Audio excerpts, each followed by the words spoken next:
Football বিশ্ব একসময় তাকে তকমা দিয়েছিল ট্রফিহীন রাজা হিসেবে। টটেনহ্যামের হয়ে রেকর্ড গোল কিংবা ইংল্যান্ডের জার্সিতে গোল্ডেন বুট সবই ছিল তার শোকেসে। ছিল না শুধু একটি শিরোপা। সেই আক্ষেপ ঘোচাতেই ২০২৩ সালে জার্মানি পাড়ি দিয়েছিলেন হ্যারি কেইন। এরপর একটু একটু করে সাফল্য ছুঁয়ে যাচ্ছে ইংলিশ স্ট্রাইকারের। ট্রফিহীন রাজা থেকে হ্যারি কেইনের ইউরোপের সম্রাট হয়ে ওঠার বিস্তারিত জানাচ্ছেন বদিউজ্জামান মিলন।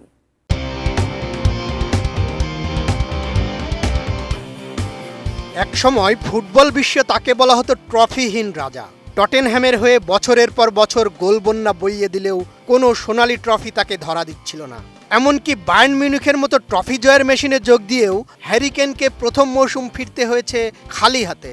২০২৩-২৪ মৌসুমে বায়ার লেভারকুসেনের অবিশ্বাস্য ফর্মের কাছে লিগ শিরোপা হারান তিনি। এমনকি ডিএফবি পোকাল বা চ্যাম্পিয়ন্স লিগেও সেবার কোনো সাফল্য আসেনি। এরপর ২০২৪-২৫ মৌসুমে বায়ার্ন মিউনিখের হয়ে প্রথম বুন্দেসলিগা শিরোপা জেতেন হ্যারি কেইন।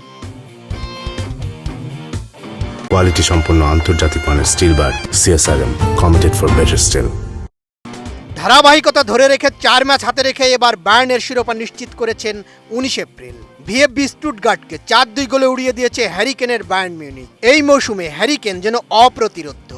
বুন্দেসলিগায় ৩২ গোল এবং সব প্রতিযোগিতা মিলিয়ে ৫১টি গোল করে তিনি এখন ইউরোপের সর্বোচ্চ goal scorer.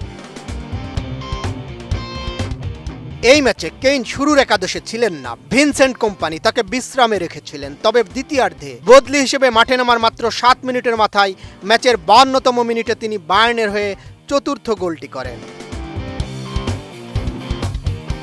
Man city legend Vincent company coach হয়ে আসার পর বায়ার্নকে যে আক্রমণাত্মক ফুটবল উপহার দিয়েছেন তার মূল অস্ত্রই ছিলেন এই হ্যারি কেইন।